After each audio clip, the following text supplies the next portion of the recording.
You're listening to On Fire Concerts Artist Interview Series with your host, Ron Johnson.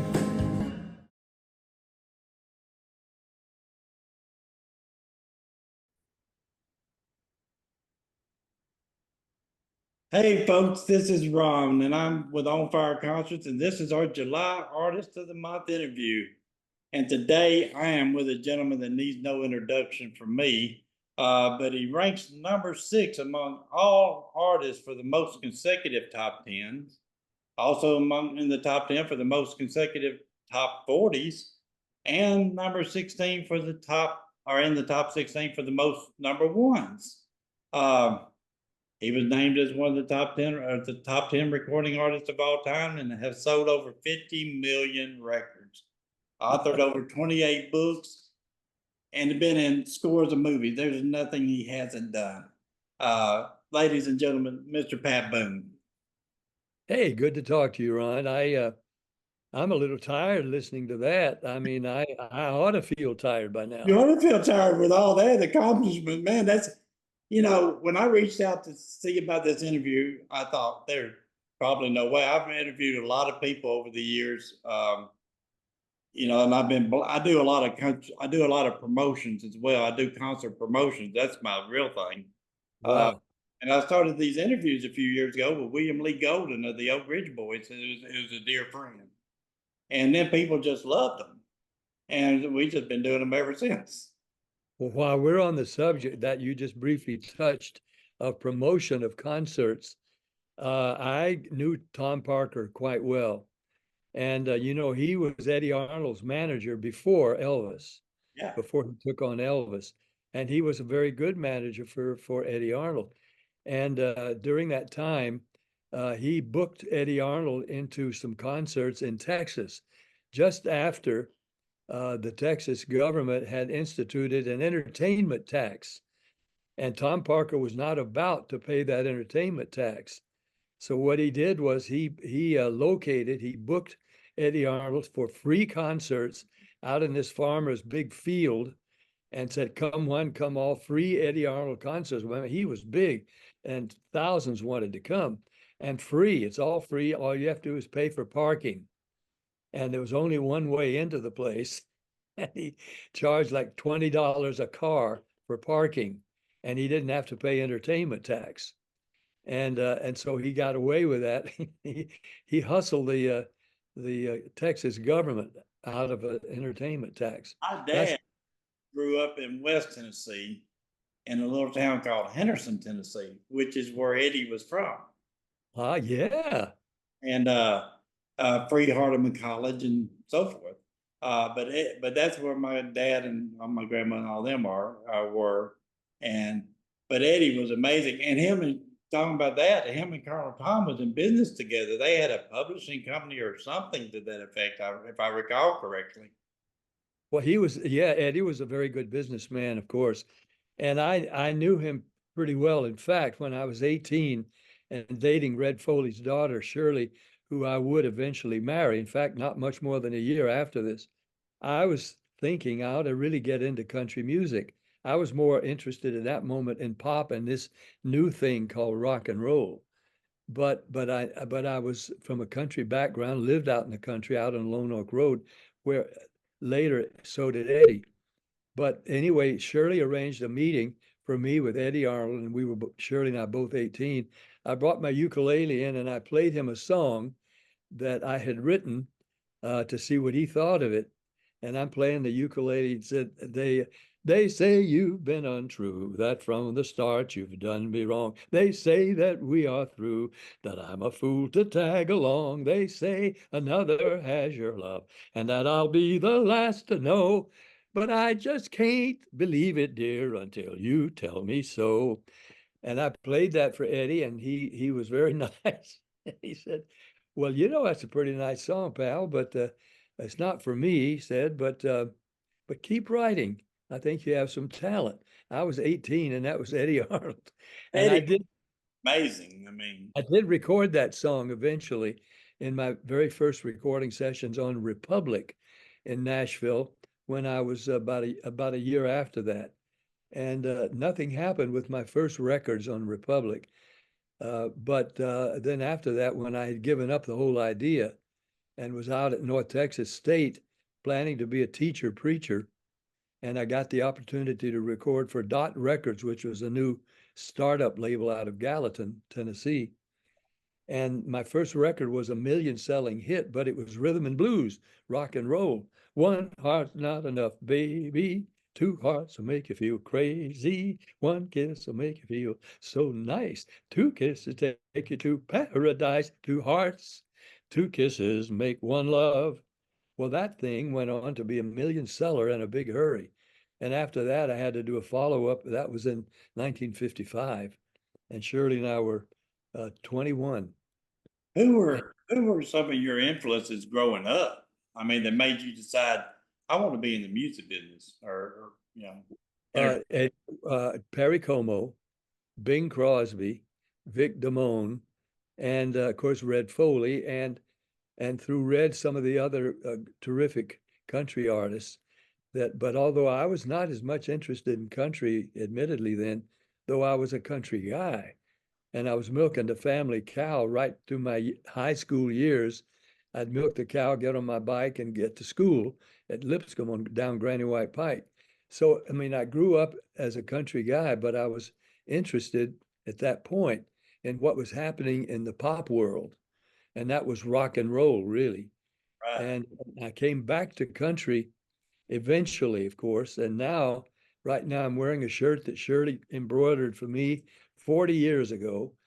And I wore it on the cover of my new album, my latest album called Country Jubilee, which, Ron, I hope you know about, and also We're gonna know that that in just a few it's minutes. very, That's a great album. a very unusual album in that most country artists don't do other country artists' songs. I mean, they just stick to their own songs. But in this case, I had been recording my favorite country hits over 40, 50 years of recording. Now it's 70 years of recording, but I was recording all these hits in my own albums with country backgrounds, country songs. And so this album is 26 million selling hits, Right. country hits, all million sellers sung by one artist, me. My versions of their songs, the Eddie Arnold songs and Hank Williams songs and Red Foley songs and all the other Cowboy Copas and all of them. And this thing, we even, we have the CD if people don't have vinyl. Right. But this thing, I am so proud of these 26 million selling hits. We've included one that is one of the latest ones, which is Grits. Yeah. And the video to that is just I love the video to Grits. So we'll go. Let me ask you something just earlier, going back a few years, real quick. Did if I remember right, you started? I mean, I don't know if you. I think you were born in Florida, but you were living in Yeah, that, and you started singing in Centennial Park. I believe I read one time, and yeah. you hosted a talent show. Well, that Centennial Park, I was there more than once, but the first time it was called Star of the Week, and the Nashville Tennessean and the papers there in Nashville every summer would select for a major concert a current star of the week, and it could be an upcoming new person. So I had just won the Ted Mack Amateur Hour 3 times in a row, and so that made me the current star. So I appeared there in Centennial Park, and it was a major thing. Of course, I mean, it was. I say singing in Central Park, Centennial, in front of the Parthenon, was more nervous making than appearing on national television, because it was hometown, it Right. was friends and neighbors, it was family, it was a lot of folks who were so aware of all the major stars that were living in Nashville and growing up and becoming successful in their music around Nashville. And here I was, an upcomer, just a kid. And so, but I did well and then later, my wife, Shirley Foley's daughter, I mean, Red Foley's daughter, Shirley, I sound like Biden. but she became the star of the week herself after me. And then at that point, we were already planning our marriage and planning a number of kids we would have, and boys and girls, and what their names might be. And then when Red Foley's wife, Shirley's mama, died of a heart failure, he was moving his three daughters, including Shirley, the eldest, to Springfield to start the Ozark Jubilee. Nobody knew whether it would succeed. And of course, he'd been hosting the Opry, Grand Ole Opry, for 9 years at that point. So it was a controversial thing for him to leave Nashville and go to Springfield, start another big national television country music show, which was successful for 9 years. But as that was starting, he was taking Shirley away, and I couldn't stand it, and neither could she. So we asked his permission. I didn't ask my folks. They said, "Oh no, you get out of college before you get married, boy." But I asked Red that I'd already asked Shirley, would she marry me, and she said yes. And he had married her mama, Eva Overstake, one of the three little maids on the WLS Barn Dance, when he was hosting that barn dance show in Chicago. And she was the youngest of the three sisters, only 18 when he married her. And so now Shirley and I were 19, asking him if he would give us his blessing for us to marry. And tears came down his nose into his coffee, and put out his Camel cigarette, and said, "Is this what you want, honey?" And Shirley said, "Yes, Daddy." He said, "I'll buy your rings," which he did. And then he said, "But he said, when do you have in mind?" And we said, "Tomorrow." Let's not wait, Because he was leaving with the girls following Monday to go to Springfield. So we married on Saturday, and later told my parents that we had gotten married that afternoon on Saturday. So it was a rush up job, but it was so I could keep her. And we've been married now 68 years. I was thinking about that the other night. That I knew you had been married 65 or something, and then I thought when my dad passed, next month will be 13 years ago. They were 56 years, and I used to think that's a long time, and you just don't hear that no more. I And know. Yeah. So and many people. Go ahead. go ahead. I'm sorry. No, so many people these days give up too soon when they run into problems, disputes, differences, as if that was never going to happen. Right. And And instead of seeing through and learning how, as we both did, and all husbands and wives need to do and will eventually, hopefully, learn to do, is put the other first. right. And It always takes two to make it work. yeah, And I was thinking, and there again, I was reading up some stuff on you that I had known over the years, but putting it all together where it's like, wow, look at what you have done. And I mean, like, if I remember correctly, in 1955, you were like 21-year old, but you had like three number ones and million sellers at that time at 21-year old, yeah, yeah, that was unbelievable. It still seems unbelievable even today, but it started in March of 55 with Two Hearts, Two Kisses. And to my amazement, that song was also picked up immediately and recorded by Frank Sinatra, Doris Day, the DeCastro sisters, and the Lancers. And they all recorded that song, but none of them captured the flavor of the charms on the Dutone label as I had. So the number one DJ in America at that point in Cleveland was Bill Randall, and he declared my record the version of that song over Sinatra. I mean, I've heard, and you can still go to Amazon and hear Frank Sinatra's record of Two Hearts, Two Kisses, and you can tell he was not enjoying singing it. I mean, it was neither he or Bing Crosby ever liked anything about rock and roll. And Frank tried to make a swing song out of Two Hearts, Two Kisses, but I had captured the real feeling of the song. The next record in May of that year was "Ain't That a Shame," Fats Domino, and that was a million selling number one hit. And when I met Elvis in October of that same year, and we were both the same age, 21, and he came to Cleveland to be seen by Bill Randall. He had just been signed to RCA Victor, but he didn't have a record yet. He only had the one record on Sun, which was a Bill Monroe bluegrass song, Blue Moon of Kentucky, Keep on Shining. Well, when he sang that for the kids that night at the sock hop, where we were both performing, and I was the headliner because I had 3 million sellers at that point. The kids liked him, the way he looked and all, and he wasn't swiveling around the stage. He was just playing pantomiming rhythm guitar with a couple of his buddies. But the kids liked the way he looked, but they didn't care for that song. And so when he finished that, but they gave him a big hand, they wanted more. And he said, "Thank you very much. I'd like to do the other side of that record for you. Hope you like it."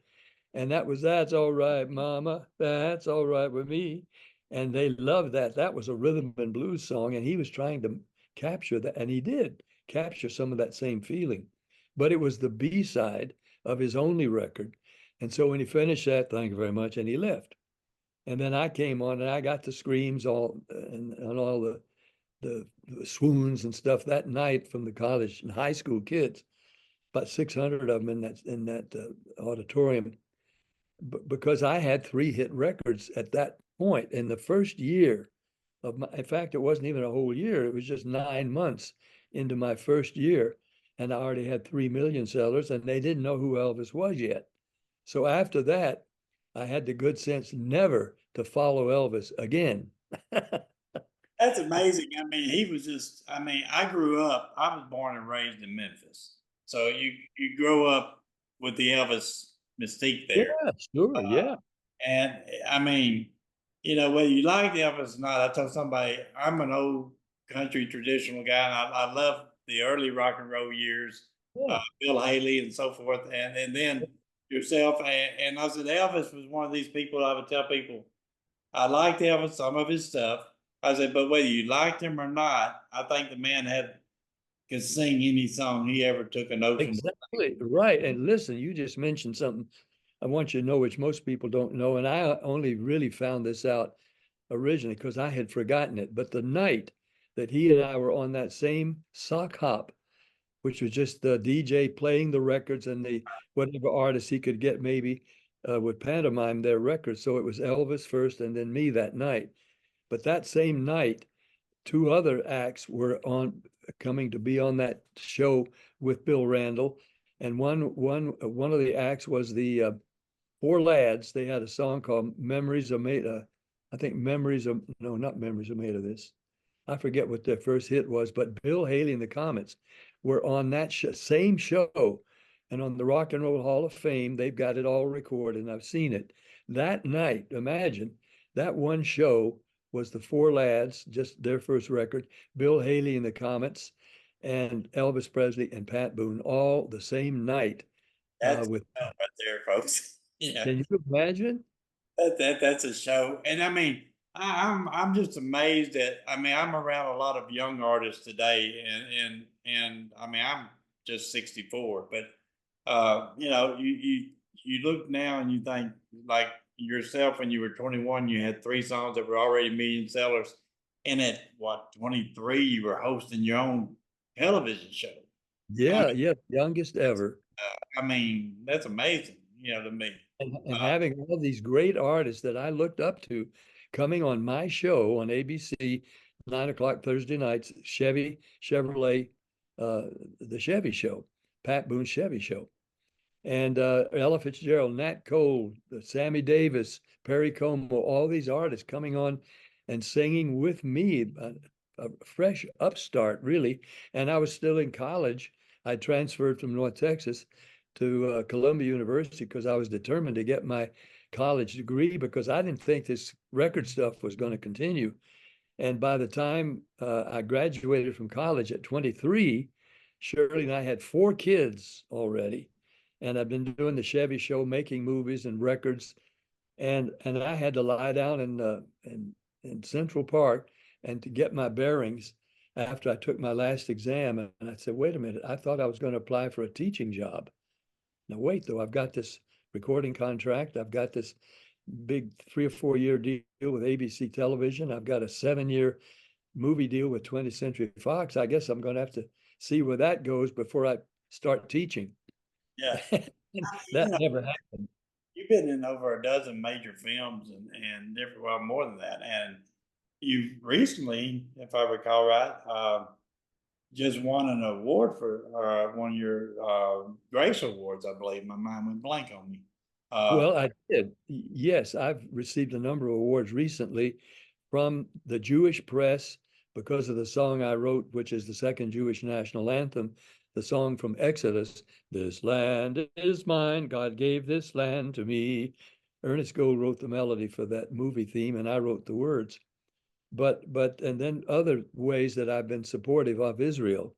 I got this wonderful Lifetime Achievement Award from the Algemeine, which is the totally Jewish press worldwide, but a number of other awards from Canada for a movie I did recently called The Mulligan, where I play a retired golf pro, and it's a gospel theme, and in the inspirational movie category in Canada, it was the top winner of the award for movie, and I got the Best Actor award. And so that was, I think, I don't know which film of that was of mine. I haven't counted those, but Ron, recording wise, you're looking at the guy.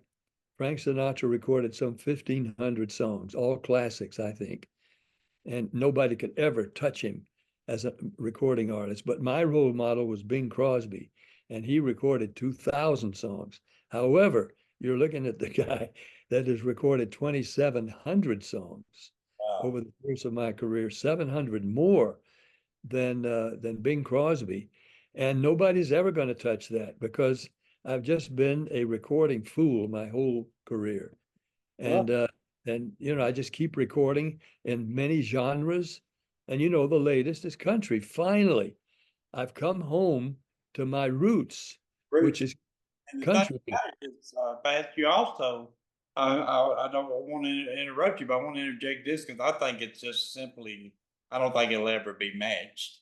For 4.5 years, you had songs on the chart, Yeah, and yeah. I don't believe that'll ever, be matched. Without ever 1 week, it was all contiguous.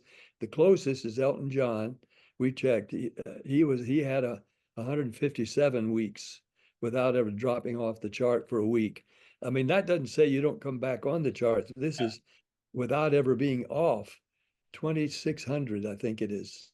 That is just amazing. 4.5 years, that's or something to that effect, I think. And I thought that was an effort. And and a lot of during that time, I know I looked and it was like a couple of times during that 4.5 years, you had 2 or 3 songs on the chart during the. Yes, that was true of Elvis and me and a number of the artists, because what we did was I did with Dot Records and Randy Wood and Gallatin. This was his MO. Soon as a record of mine peaked, if it went to number 7 and dropped to number 10, out came our next record.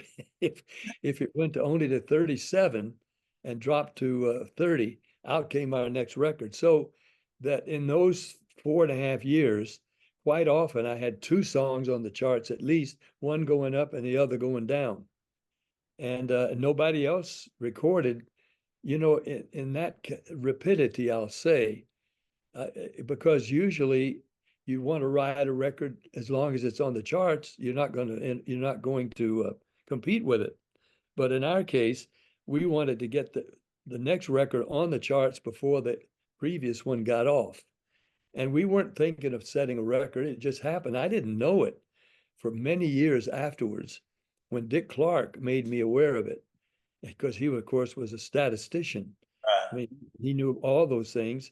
He asked once on his show, 2 or 3 of us, which record was on the charts longer. Let's see. It was My Love Letters in the Sand or Hey Jude. Right. I assumed Hey Jude had to be on the charts longer. No, Love Letters in the Sand was on months longer. It just never left. That's amazing. I mean, you're just, I believe, I know faith has always been a huge part of your life, and you mentioned something a while ago. I didn't know this till my brother. I've got a brother in Arkansas, a doctor, but all my brothers, not me, but all my brothers, they went to David Lipscomb University, Ah, and and so I tell everybody I've got three brothers, and then there's me, and I said, but my brother in Arkansas messaged me last night when I told him I was going to be doing this interview, and he said, well, he wrote the David Lipscomb alma mater. yes, I was going to tell you that. David Lipscomb, hail to thee. I mean, I wrote, of course, a song that sounded like a college anthem or alma mater, and they adopted it. And about a year and a half ago, when they inaugurated the new president, Candace McQueen, a woman president, they had me sing with the whole orchestra and chorus, the alma mater that I had written. I mean, for me, when I married Shirley at 19 and we transferred to Columbia, to North Texas State, a big music school, I thought I was going to be a teacher and maybe a preacher as well, like my school teachers at Lipscomb. They were teachers and preachers. And I thought that's going to be my life. And Shirley was so happy about that because she'd seen enough of the traveling and away from home kind of schedule of a recording artist. Red Foley had to be gone half the time, her daddy, and out on the road and singing and sometimes falling to the temptations of drinking things like, because I think Red was classified as an alcoholic, but it was because it was his method of fighting depression. I think he suffered from depression. And that's one of the reasons his songs just trembled with emotion when he sang in that rich baritone voice of his, when he sang Peace in the Valley and Closer Walk with Thee. And a song, I do those in my country album, by the way, this country Jubilee album, all these Red Foley songs. You've got some people on that album with you that Yeah, some friends that I've worked with over the years that I've been blessed to work with. Larry Gatlin, Crystal Gale, Deborah Allen, who is just amazing. fabulous. And of course Ray Stevens. Ray Stevens, and he's just as funny as ever. Oh, he sure did. He close his restaurant now? He's getting ready to. I don't know that it has been. It may have just closed, but he was doing one more year, I thought, and then I, um, I was out there with him after Grits became a hit. I wanted to tell you about Grits, which was my first country hit in like 40 years. And it came to me in a dream. And I was in my dream. Um, I'm upset that I was not considered a country artist, and people were congratulating me in my dream about having a big country hit. And they or I was singing part of it in my dream. Now, dreams are really funny and very flimsy. You can be having this great dream, and then the thought enters your consciousness: is this a dream or is this real? And when that happens, the dream disappears, and you can try all you want to hold that dream together, but you can't. But I came out of that dream with this verse: grits, grits, bestest food there is, country caviar, Tennessee foie gras, hey, grits, grits, bestest food there is. Keep your fancy food, give me my grits. I came out of the dream able to sing that verse. So I finished it. Ray, of course, uh, he does the intro, to it. In the beginning, God created the heavens and the earth. On the sixth day, he rested. On the seventh day, he created grits. And I'd sing grits, grits.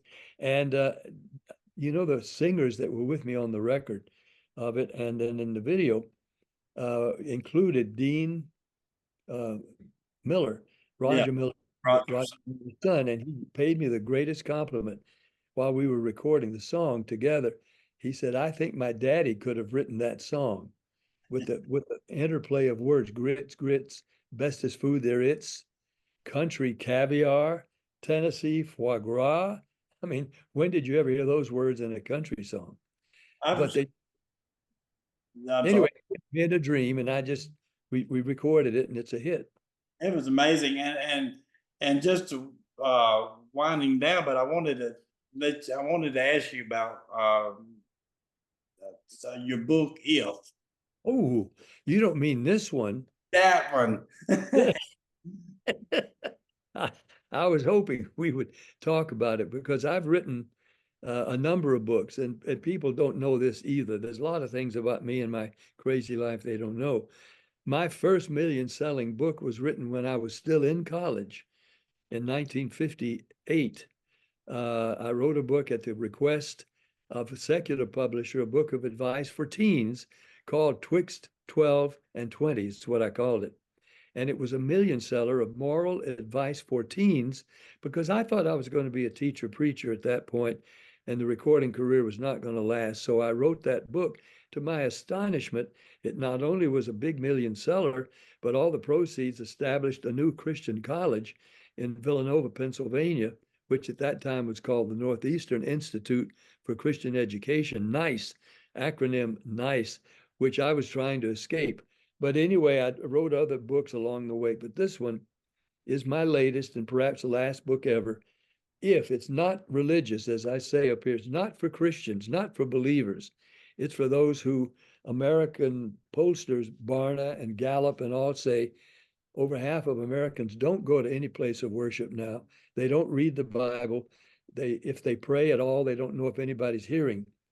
And so we are a spiritually ignorant country now in America, if you can believe it, and biblically ignorant at least. And I just felt like somebody had to call the attention of people who don't. So this says not religious. They're not going to buy a religious book. But if it has this title, if what? Well, Yeah, it says what they want to know. Yeah, the eternal choice we all must make. When you open it up, you see lots of pictures of my early career and twice appearing with the Queen of England and command performances, me and Elvis, our last meeting in Memphis, all so that they know who it is that's talking to them about what this word if means. It's the most important word in the Bible. And every promise of God comes with that word if. He wants to give us himself, everything God has for us if we want it. If we don't want it, if we don't claim it, if we don't want to be, quote, religious, then we will not get all the blessings that he wants to give us. And it's that important. So I'm trying to, and it is sold out of Amazon twice. We're having to prod them to keep it in stock. But I want people who don't think they want uh, to be church people, who don't want to be religious, but to understand that that doesn't change anything. There is still God. The word is still his word, and we are going to be judged by it and whether we cared enough to know what God wants. that is so true. And I wanted to mention that book before we go, but I just wanted to it's you have done so much in your career, and it is just I'm amazed. I'm amazed that you would take time to talk to me. But I appreciate, we are blessed beyond I have been over the years with the people that I've been fortunate to work with growing up. That was my heroes. Now I can consider friends. Yeah, And it's just been, it's just the way things work in life. But you've had an amazing 70-year career yeah, and still going. It's like yeah. William Lee Golden is still going. He told me the other day he was doing 200 sit-ups every day, and I said, if I sit up in the morning, I'm happy. But That's your quota. That's your quota. I told him to sit up in the morning. Well, But I've got one of those hang gliders, and I was hanging on that this morning. You can hang upside down like a bat if you want, and keep stretching because I've gotten shorter because that's just what happens. The vertebrae keep getting closer together, and so I'm trying to hang on to a 5'11". I'm down to about 5'10", a 5'9.5" now. But I'm working out. I broke my hip, but I'm recovering from that. I'm going to be back in the gym. The pool is heated, I swim, and I do exercises every day. I'm going to keep it up. I'm 90, but all of my vital signs, they keep telling me are those of a 20-year-old. Well, we are just amazed, and I am just so honored to have done this interview with you today. It's one of the highlights of my career.